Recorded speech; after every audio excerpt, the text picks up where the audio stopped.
नमस्कार, स्वागत है आप सभी का सीएनबीसी आवाज पर। आप देख रहे हैं खिलाड़ी नंबर 1। भारतीय बाजारों में आज फिर भारी भरकम बिकवाली का दबाव बनता दिखाई दिया और जून के लोज को हमने ब्रीच किया।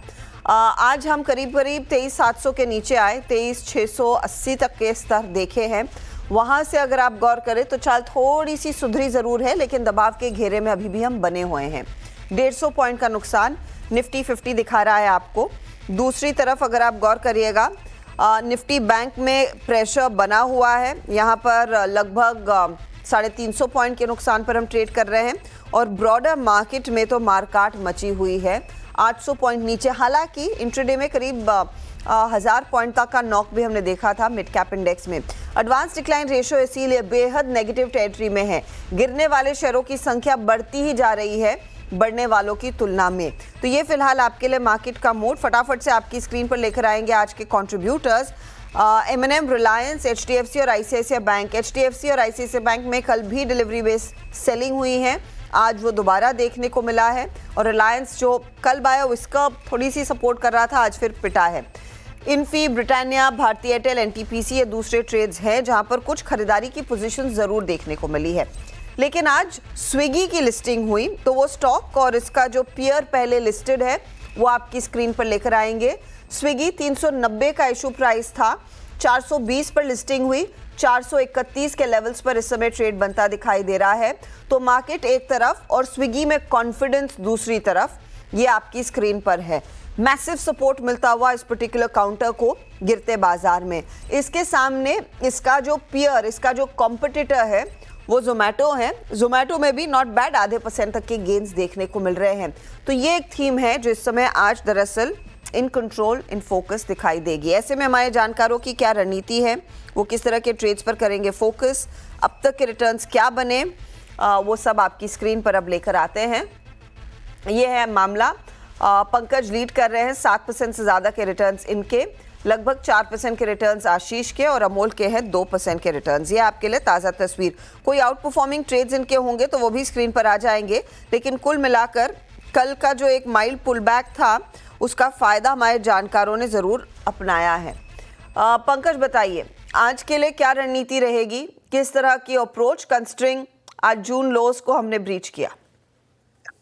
Good morning Harshada ji and good morning everyone. Harshada ji देखिए, जहां तक निफ्टी का सवाल है, निफ्टी 2-3 दिन से जो मेरा व्यू था वो कंटिन्यू रहेगा, लेकिन डाइकॉटमी ये है कि लॉन्ग साइड के जो आउट ऑफ द मनी के जो पुट है वो अनवाइंड होते हुए नजर आए हैं। मार्केट ओवरसोल्ड टेरिटरी में है, तो इसके अंदर थोड़ा सा एक डाइसी मूव होगा। अगर निफ्टी आज के दिन को अगर लो को अगर ब्रेक करती है तो यहाँ से और भी ज्यादा कट आ सकता है। सिमिलरली बैंक निफ्टी के अंदर 50,900 की लेवल्स फ्यूचर्स के अंदर अगर तोड़ता है तो डायरेक्टली 50,000 के व्यूज सामने आ रहे हैं। फिलहाल निफ्टी बैंक पर राय। आशीष, आपकी अप्रोच क्या रहेगी इस तरह के मार्केट में जहां पर लगभग अक्रॉस द बोर्ड स्टॉक्स बिखर रहे हैं? देखिए हर्षिता जी, जो ओवरऑल बाजार का ट्रेंड है, रुझान है, वो पिछले काफी हफ्तों से बेरिश है। बीच में हमने लास्ट वीक में एक पुल बैक देखा था और वो एक पुल बैक था अपसाइड पे। तो जो प्राइमरी ट्रेंड है वो मेरे ख्याल से बेरिश हो चुका है। और अगर आप मंथली चार्ट चेक करें, 16,200 से जो रैली शुरू हुई थी वो खत्म हुई है 26,250 और उसी का रिट्रेसमेंट हम कर रहे हैं, क्योंकि पहली ऐसी मंथली कैंडल है जो प्रीवियस लो के नीचे भी बंद हुई है और साथ ही में लोअर हाई और लोअर लो भी बनाया है। तो ओवरऑल मंथली ट्रेंड बेरिश हो चुका है, वीकली बेरिश है, डेली में भी अभी हम बहुत ही क्रूशियल जंक्चर पे, अगर निफ्टी 23,800 के नीचे बंद होता है तो मेरे ख्याल से 23,300 तक के आंकड़े भी देखे जा सकते हैं। और मिड कैप स्मॉल कैप में भी जो सेलिंग है वो रिलेंटलेस है, जो हमने 2020 के कोविड के चलते हुए देखी थी वैसी सेलिंग अभी देखने को मिल रही है। तो ओवरऑल बाजार मेरे ख्याल से थोड़े हफ्तों के लिए नेगेटिव टेरिटरी में है। यहाँ पर सेल ऑन राइज का माहौल होगा। और अगर शॉर्ट टर्म के लिहाज से बात करें, अगर कोई भी पुल बैक 23,800 के आसपास मिलता है तो सेल करके चलिए, 23,900 का स्टॉप लॉस लगा के। और नीचे में टारगेट जो शॉर्ट टर्म के लिहाज से देख सकते हैं वो 23,620 का देख सकते हैं। ओके, तो ये फिलहाल आपके लिए आशीष का ट्रेड। अमोल, आपकी अप्रोच क्या रहेगी कंसिडरिंग बहुत कम स्टॉक्स हैं जो शायद तेजी में लोग लेने की कोशिश कर रहे हैं? जी बिल्कुल, आई थिंक जिस वे में मिड कैप और स्मॉल कैप में करेक्शंस कंटिन्यू होता हुआ दिख रहा है और इंडेक्स में भी अच्छा खासा करेक्शन चल रहा है, मुझे लगता है थोड़ा सा मिड कैप के लिए माहौल अभी भी खराब है। बॉटम्स पे स्टॉक इतने प्रॉमिसिंग रिवर्सल फॉर्मेशन नहीं आ रहे, बट अपॉर्चुनिटी है। Opportunity I think index stocks के ऊपर ध्यान रहेगा, जहां पे एक बड़े करेक्शन के बाद एक अच्छे सपोर्ट्स लेवल पे फ्रंट लाइन स्टॉक अवेलेबल है, तो वहीं पे फोकस रहेगा। ओके, तो ये फिलहाल मिड कैप्स पर फोकस। अब एक एक करके सभी के ट्रेड्स आपकी स्क्रीन पर लेकर आएंगे। अमोल का पोर्टफोलियो पहले स्क्रीन पर लाइएगा और फिर देखते हैं यहाँ से आगे इनकी क्या रणनीति रहेगी, किस तरह के ट्रेड्स पर ये फोकस करेंगे। लेमन ट्री एग्जिट कर लिया इन्होंने कल, SJVN में एग्जिट कर लिया और हिमाद्री केमिकल्स में भी एग्जिट कर लिया, तो कोई पोजीशन इन्होंने कैरी नहीं की है। अमोल, नया ट्रेड? आई थिंक मैं टाटा मोटर्स के साथ जाना चाहूंगा। करेक्शन को यूटिलाइज कर रहा हूँ, अच्छे लेवल्स पे है, बहुत बड़ा करेक्शन हुआ है। अभी भी टेक्सचर वीक है, बट ये कॉन्ट्रा बेट है। 788 के आसपास मैंने पिक किया था, 850 पोजिशनल पॉइंट ऑफ व्यू से, और 768 उसका स्टॉप लॉस रहेगा। ओके, तो ये फिलहाल आपके लिए 758 का स्टॉप लॉस लगाइएगा और 850 की तरफ बढ़ सकता है काउंटर। डिप का फायदा उठाएं, बाई करें, या मोल कह रहे हैं 850 के टारगेट के लिए एक मौका। आशीष का पोर्टफोलियो अब लेकर आएंगे स्क्रीन पर, और आशीष ने आई थिंक अपार इंडस्ट्रीज कैरी किया था, कल ऐड किया था, तो वहीं पर प्रॉफिट बुक हो गया है। आशीष, नया ट्रेड क्या होगा आपका? देखिए, नया ट्रेड जो मैं जोड़ना चाहूंगा वो है नेटको फार्मा। ये एक आउट परफॉर्मिंग स्टॉक है। ऐसे मार्केट गिरते हुए मार्केट में भी एक बुलिश कैंडल बना रहा है और वॉल्यूम्स पिकअप अच्छे खासे हो रहे हैं, तो नेटको फार्मा में बाय की राय होगी। स्टॉप लॉस यहाँ लगा सकते हैं 1390 का, और टारगेट है 1575 का। ओके, तो 1390 का स्टॉप लॉस, 1575 का टारगेट। डिप्स में एक और बाय साइड का ट्रेड नाटको फार्मा आपके लिए जो है 1425 पर इस समय। चलिए, पंकज का पोर्टफोलियो MMTC कल दिया था, CESC कल दिया था, कल के कल दोनों ट्रेड्स बुक हुए। आज बताइए पंकज, आज का नया ट्रेड? हर्षदा जी, सेलिंग साइड में मेरा ट्रेड रहेगा। लालपात लैब के ऊपर मेरी सेल रिकमेंडेशन रहेगी। 2966 की रेंज में ये ट्रेड फिलहाल ये काउंटर फिलहाल ट्रेड कर रहा है। डेफिनेटली 12 दिन का इसका एक कंसोलिडेशन का फेज छोड़कर वो आज तोड़ा हुआ है। 12 दिन की रेंज ये ब्रेकडाउन हुआ है यहाँ पे, तो मुझे लगता है कि ये जल्द 200 डेमा पे सेटल होने की कोशिश करेगा। लेकिन कुछ सिलेक्टिव फार्मास है जो आउट परफॉर्म नहीं कर रहे हैं, जिसके अंदर मेट्रोपोलिस और लालपात लैब है, तो मेरी बेट लालपात लैब के ऊपर रहेगी सेल साइड की, with the stop loss of 3000 और टारगेट जो है 2800 के रहेंगे। पोजिशनल बेट रहेगी, ये गेम शो के लिए हो सकता है कि मैं इंट्राडे में कवर भी कर लूँ। ओके, 2800 तक के लेवल्स आ सकते हैं। डॉक्टर लाल पैथलैब में डायग्नोस्टिक स्टॉक्स में दबाव देखने को मिल रहा है, उसी के मद्देनज़र यहाँ पर एक बिकवाली का कॉल। 3000 का स्टॉप लॉस रखेंगे, 2800 का टारगेट रहेगा। एक एक ट्रेड आ गया है, 2 बाय कॉल्स और एक सेल कॉल इस समय डॉक्टर लाल पैथलैब में। एक दो ट्रेड्स में मेंशन करना चाहती हूँ और उस पर हो सके तो आप लोग एक व्यू दीजिएगा। जिस तरह से आज हमने देखा है सेल साइड की पोजीशंस दरअसल मैग्नीफाई हुई हैं ऑटो कंपनियों में। आयशा, M&M जैसे ट्रेड्स ये वीक है। आयशा के आज नंबर्स भी आने वाले हैं। अमोल, क्योंकि आप टाटा मोटर्स पर एक बाय कॉल दे रहे हैं, आयशा का चार्ट देखिए और बताइए स्थिति क्या बन रही है। जी, वीक टेक्सचर है हर्षदा जी। अगर हम देखें तो कंसिस्टेंटली सेल ऑफ आ रहा है, but on the flip side एक स्टॉक अच्छे सपोर्ट्स लेवल के आसपास भी ट्रेड होता हुआ दिख रहा है। मुझे लगता है 4550 एक इंपॉर्टेंट लेवल रहेगा ट्रेंड फॉलोइंग ट्रेडर्स के लिए। और अगर कोई टेक्निकल बाउंस बैक के लिए उसको देख रहा है, तो मुझे लगता है 4650 अगर क्रॉस करता है, तो आई थिंक ये पुल बैक रैली कहीं ना कहीं एक्सटेंशन, पुल बैक रैली के एक्सटेंशन हम देख सकते हैं। On the higher side 4750, 4785 immediate resistance रहेंगे। ओके, तो ये फिलहाल आपके लिए एक अपडेट आयशा मोटर्स पर। नंबर्स से पहले स्टॉक नरम है।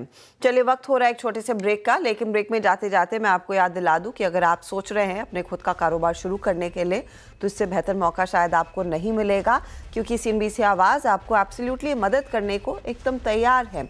तो स्टार्टअप शुरू करना चाहते हैं और समझना चाहते हैं कि किस तरह से आप अपना बिजनेस प्लान बनाएं, कैसे इन्वेस्टर्स को आप अपने कारोबार को पिच कर सकते हैं, स्केल को लेकर मार्केट की स्ट्रैटेजी क्या होनी चाहिए, मार्केटिंग से लेकर जो आपकी go to market product strategy होती है, ऐसी कई सारी बड़ी बड़े टर्म्स हम सुनते हैं और उसी को समझ नहीं पाते हैं तो कारोबार में उतरते नहीं हैं।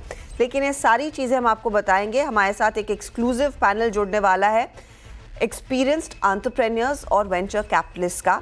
7 दिसंबर को आप अपनी सीट अभी रिजर्व करें, फटाफट लॉग ऑन करें cnbc.tv18.hindi पर, और वहां पर आपको स्टार्टअप गुरुकुल का लिंक मिलेगा, उधर रजिस्टर करें या फिर स्क्रीन पर मौजूद QR कोड भी स्कैन करके रजिस्टर जरूर करें।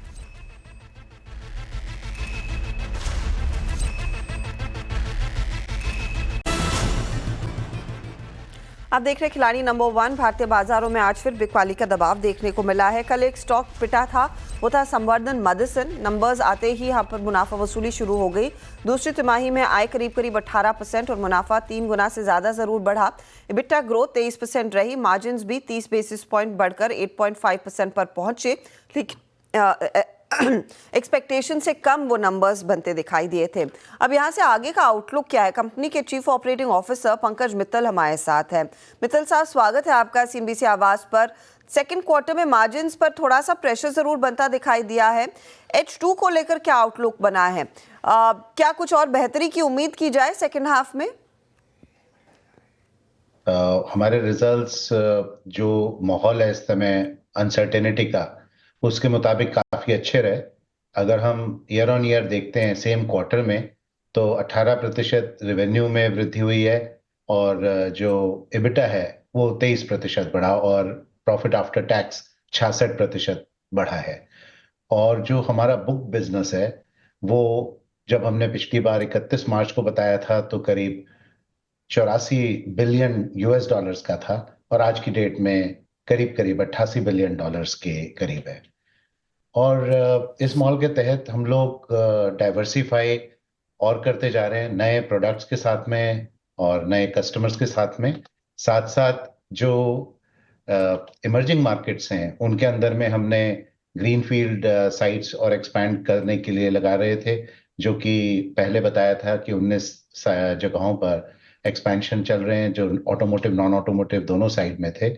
उनमें से 5 फैसिलिटीज ऑन स्ट्रीम आ गई हैं इस साल और 8 और फैसिलिटीज अगले साल के अंदर में ऑपरेशनलाइज हो जाएंगे अगले 6 महीनों में H2 के अंदर में। तो ये भी एक बहुत अच्छी चीज रहेगी जो हमारे को और अच्छी वृद्धि करने में सहायता करेगी।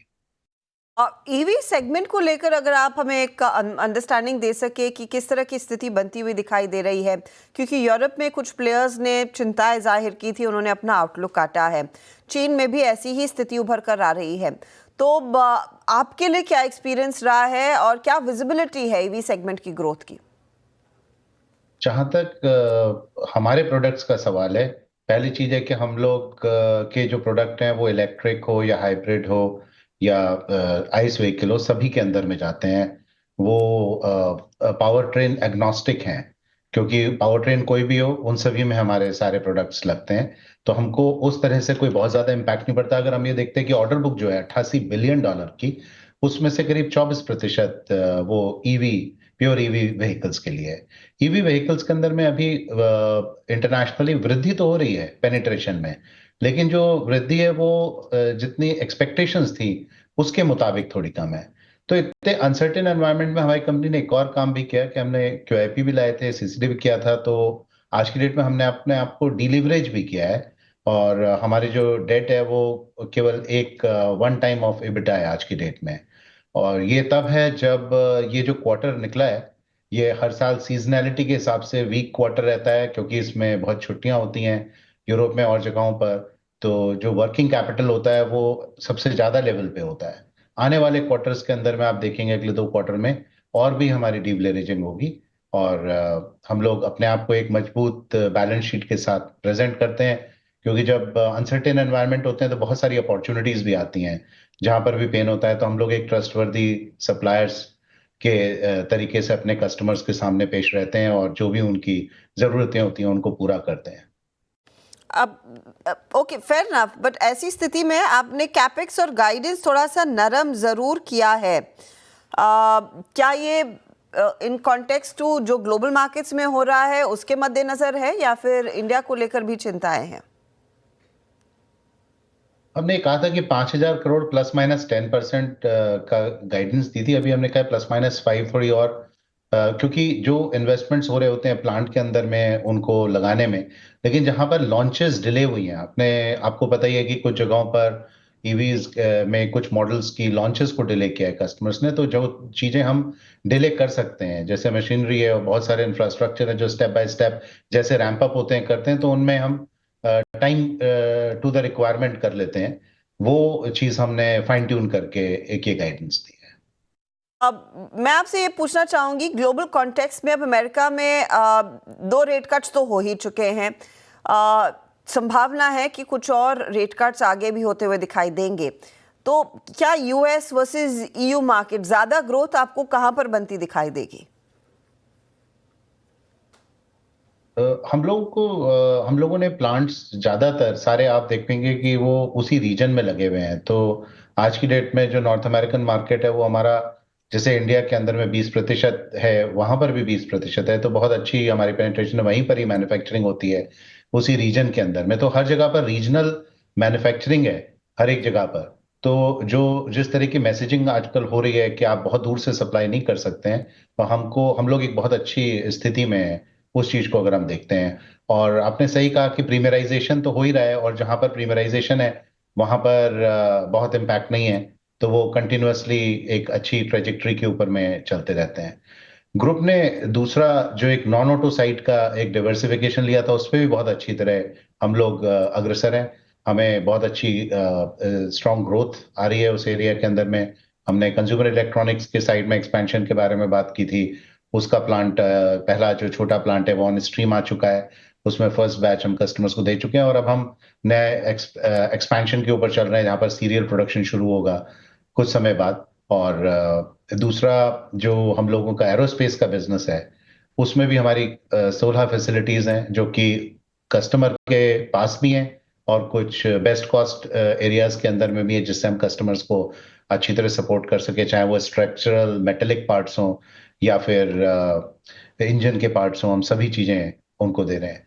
एक और नॉन ऑटो साइड में हमने एक्सपेंशन किया था, एक जेवी बनाया है जो कि हमारे करंट पार्टनर है हमाक्योरेक्स सान, उनके साथ में जापान के अंदर में जेवी बनाया है, जिससे हम जापान में भी अपने कस्टमर्स को सस्टेनेबल पैकेजिंग, 3PL सर्विसेज और एग्जिम के ऊपर में सपोर्ट कर सकें। तो ये सारी चीजें हमारी नॉन ऑटो साइड में भी चल रही हैं, जिसमें अभी आज की डेट में करीब 3000 करोड़ के करीब का वर्ष एक सालाना बिजनेस जो है हमारा रन रेट आ चुका है।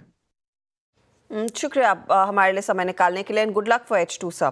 चले लेंगे एक ब्रेक। आज इनफैक्ट स्टॉक थोड़ा सा दबाव में फिर दिखाई दे रहा है। सुबह में थोड़ी सी एक्शन बनती दिखाई दे रही थी, लेकिन मार्केट गिरते ही यहाँ पर भी 2.5% के नुकसान पर ट्रेड दिख रहा है। लेंगे एक ब्रेक, आगे देखते हैं हमारे जानकारों के पोर्टफोलियो का क्या हाल है।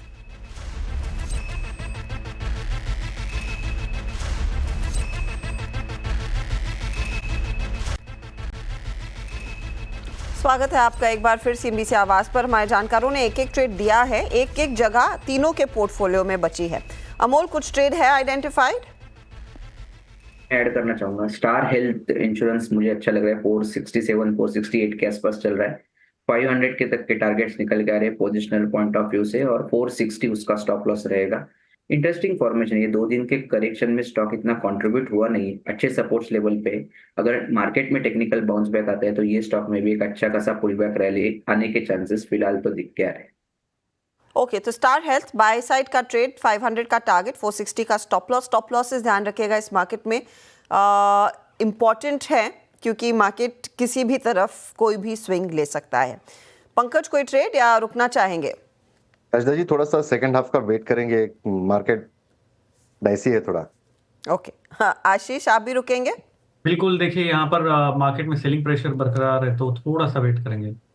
सेल साइड की पोजीशंस बरकरार, तो थोड़ा सा इंतजार करेंगे। तो जो ट्रेड्स आए हैं वो आपकी स्क्रीन पर लेकर आते हैं। हमारे जानकारों ने इनफैक्ट अपने ट्रेड्स दिए हैं। एक सेल कॉल आया है, बाकी सब बाय साइड की अपॉर्चुनिटीज हमारे जानकार आइडेंटिफाई कर रहे हैं।